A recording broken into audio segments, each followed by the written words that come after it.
Hello friends, this is physics with Swapnil और आज अपन सीखेंगे आर्किमिडीज प्रिंसिपल। तो क्या होता है आर्किमिडीज प्रिंसिपल? ये एक बीकर है जो पूरा पानी से भरा हुआ है ब्रिम तक। ब्रिम मतलब क्या होता है? पूरा ऊपर तक पानी से लबालब भरा हुआ है। अब इसमें आपने क्या डाल दिया? आपने कुछ एक ब्लॉक डाल दिया, ठीक है, एक भारी सा ब्लॉक डाल दिया। इस ब्लॉक को जगह चाहिए रहेगी।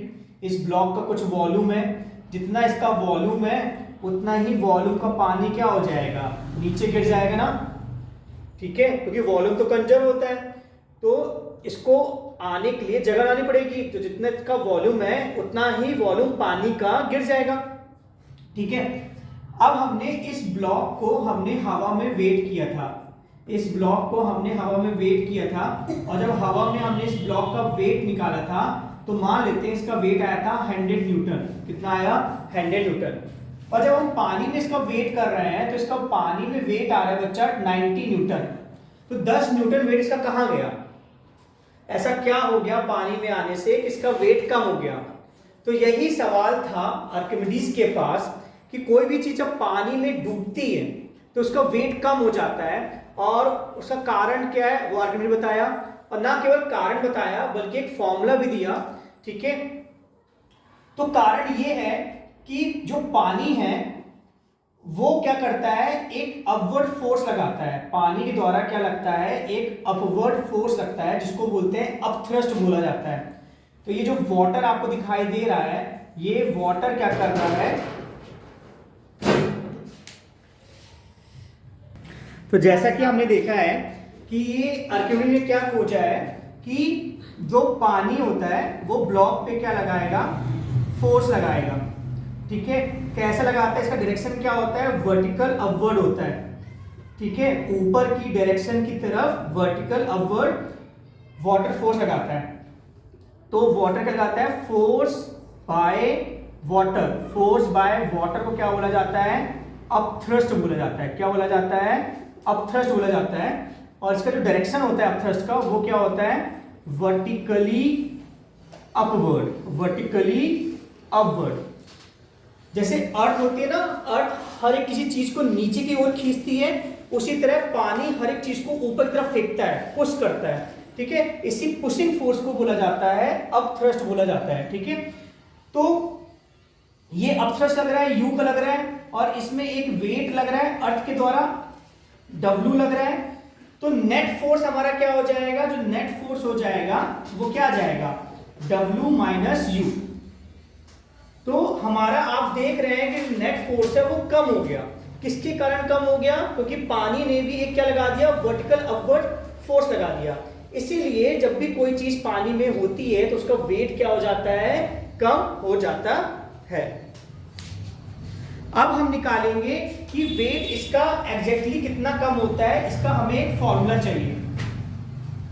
तो फॉर्मूला बहुत सिंपल सा है कि आर्किमिडीज ने खोजा था जितना इसका जितना पानी का वेट होता है, जितना पानी गिरा है उसका जितना वेट होता है उतना ही लॉस इन वेट होता है। Weight of water is equal to loss in weight of body, ठीक है। तो वेट क्या होता है? हम सब जानते हैं जो वेट होता है, वाटर का वेट क्या हो जाएगा? mg हो जाएगा, mass of water into g। मास क्या होता है? डेंसिटी इनटू वॉल्यूम होता है। क्या होता है? Density into volume. अब जरूरी नहीं है कि आपका वाटर ही लिक्विड हो जिसमें कोई भी ब्लॉक इमर्ज हो, तो हम एक जनरल वैल्यू लेते हैं रो ऑफ लिक्विड, ठीक है। डेंसिटी किसी भी लिक्विड की हो सकती है। ये वॉल्यूम क्या होता है? इमर्ज, जितना भाग ब्लॉक का डूबा हुआ है, इनटू जी।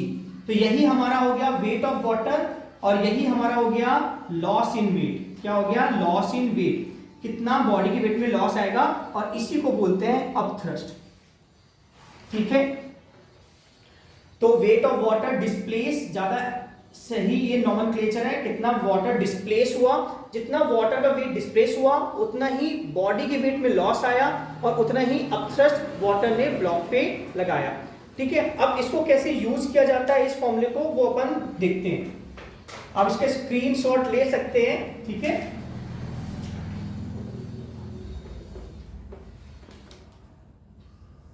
तो अब आप बताइएगा कि अपथ्रस्ट किस में ज्यादा लगा।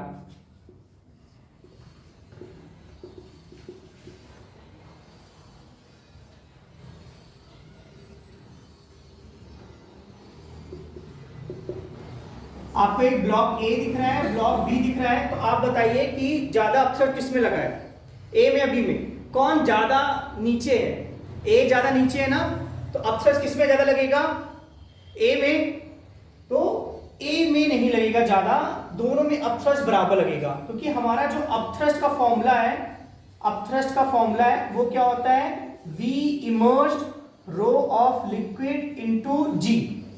अब दोनों बॉडी पूरी तरह डूबी हुई हैं। एक बार बॉडी डूब जाती है तो मैटर नहीं करता है कि कितने अंदर तक बॉडी डूबी हुई है।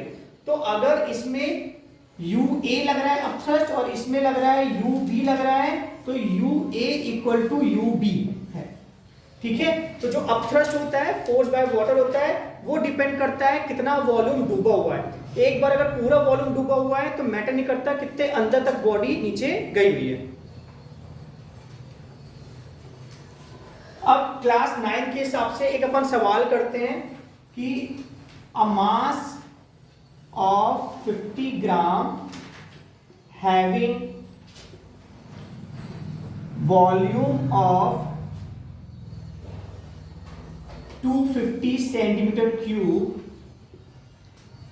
immersed in water,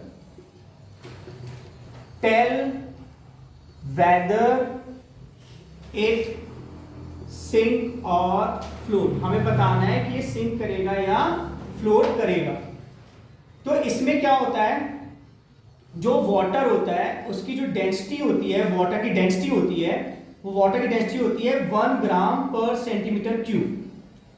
ठीक है, तो कॉन्सेप्ट क्या है? कॉन्सेप्ट होता है कि अगर बॉडी की डेंसिटी वाटर की डेंसिटी से अगर ज्यादा होती है तो सिंक होगा, और अगर बॉडी की डेंसिटी वाटर की डेंसिटी से कम हो जाती है तो वो बॉडी फ्लोट करेगी। डेंसिटी का बच्चा फॉर्मूला होता है मास अपॉन वॉल्यूम। मास कितना दिया है बॉडी का? 50, और वॉल्यूम कितना दिया गया है? 250। तो ये कितना आ जाएगा? 0.2 ग्राम पर सेंटीमीटर क्यूब। तो आप खुद बताइए बॉडी का जो डेंसिटी है वो 1 से ज्यादा है कम है? तो आप देख रहे हैं कि ये क्या है, डेंसिटी 0.2 1 से कम है, तो इसलिए ये वो बॉडी क्या करेगी? फ्लोट करेगी। ठीक है, thank you so much for this lectures, hope you enjoy. Hello friends, this is physics with Swapnil, और आज हम देख रहे हैं अगला टॉपिक जो है फ्री फॉल। तो फ्री फॉल के अपन क्वेश्चंस करेंगे कि फ्री फॉल में कैसे क्वेश्चंस रहते हैं। तो फ्री फॉल में जो सबसे पहले टाइप का सवाल होता है वो ये होता है बच्चा कि एक कोई बिल्डिंग है, उसकी जो हाइट है वो h हाइट है, और h हाइट से कोई बॉल को ड्रॉप किया गया है। ड्रॉप मतलब क्या होता है? u equal to 0। तो क्वेश्चन पूछता है जस्ट टकराने से पहले उसकी स्पीड क्या होगी? जस्ट टकराने से पहले उसकी स्पीड क्या होगी? तो इसको अपन इक्वेशन ऑफ मोशन से बहुत आसानी से सॉल्व कर सकते हैं, लेकिन अपन इसमें ट्रिक्स लगाएंगे। ये ट्रिक उसी इक्वेशन ऑफ मोशन से ही आती है। तो जो टाइम लेगा, दो चीज हमें पता, कितने टाइम में पहुंचेगा ये बॉल को, कितना समय लगेगा नीचे आने में, और क्या फाइनल स्पीड होगी। तो फाइनल स्पीड का फॉर्मूला को याद रखना है, √2gh। ये फाइनल स्पीड का फॉर्मूला है, और टाइम का फॉर्मूला को याद रखना है 2 equal to √2h bye g। तो ये दो फॉर्मूले आप याद रखिएगा जब बॉल क्या हो रही है? ड्रॉप हो रही है। ये फॉर्मूले क्या उपयोग होंगे? When ball is drop from height h, जब बॉल हाइट h से क्या हो? ड्रॉप हो। फॉर एग्जाम्पल मान लेते हैं कि ये जो हाइट है वो कितनी है? 19.6 है।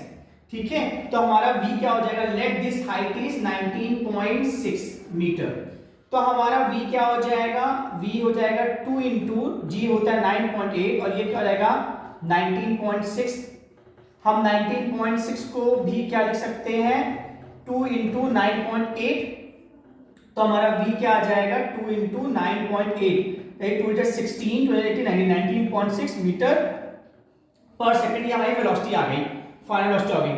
और टाइम क्या होगा, टाइम में अगर हम रखते हैं वैल्यूज रखते हैं तो 2 इंटू 19.6 बाय 9.8, 1 जा 2 जा under root of 4, 2 second, 2 second में ये बॉल ऊपर से नीचे आ जाएगी। तो ये पहला केस है कि अगर कोई बॉल को ड्रॉप किया जाता है तो दो चीजें पूछते हैं, एक तो फाइनल वेलोसिटी क्या होगी जस्ट टकराने से पहले, और कितना टोटल वो टाइम लेगा।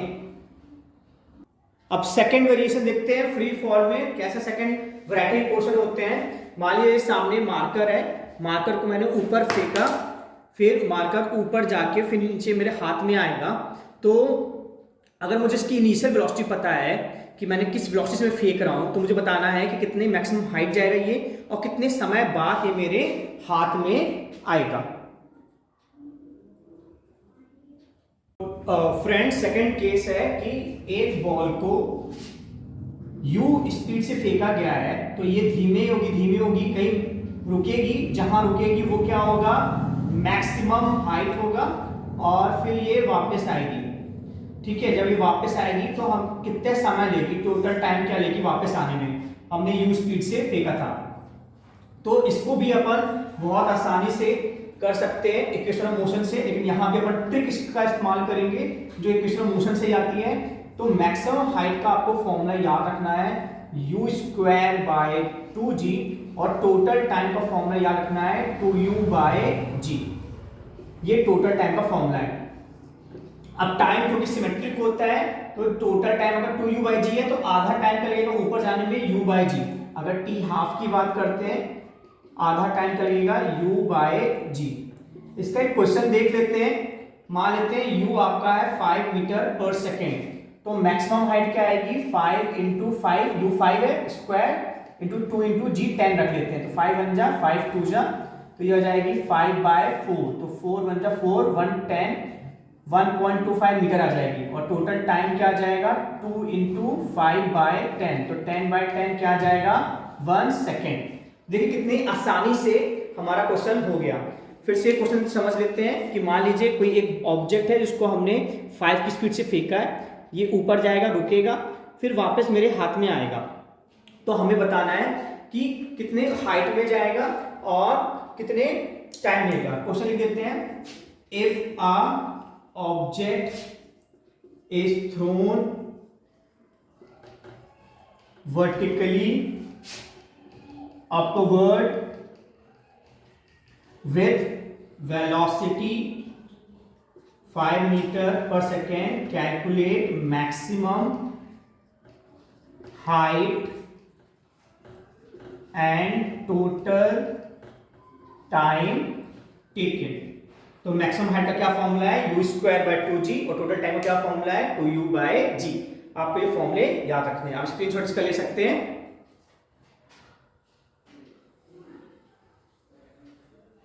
आई होप आपने ले लिया है। अब सेकंड क्वेश्चन एनसीईआरटी का ही है, वो करते हैं अपन।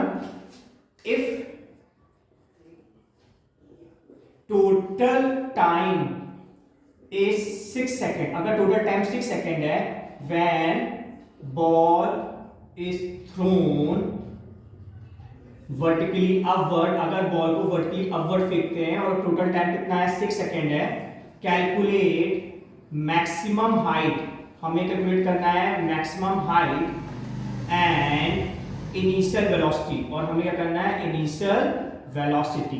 तो हम जानते हैं ये फॉर्मूले कब वैलिड होते हैं, when ball is thrown vertically upward, जब बॉल को वर्टिकली अपवर्ड थ्रो किया जाता है, जब ये फॉर्मूले अप्लाई होते हैं। तो हाँ ठीक है, हमारे क्वेश्चन में भी बॉल को फेंका जाए वर्टिकली अपवर्ड, टोटल टाइम कितना है 6 सेकंड, तो हम जानते हैं टोटल टाइम का फॉर्मूला, तो यहां क्या रख देंगे 6 सेकंड रख देंगे, u निकालना है और g क्या होता है 10, 2 1 जा 2 5 जा, तो u कितना आ गया 30 मीटर पर सेकंड। देखिए कितनी आसानी से हमारा u आ गया।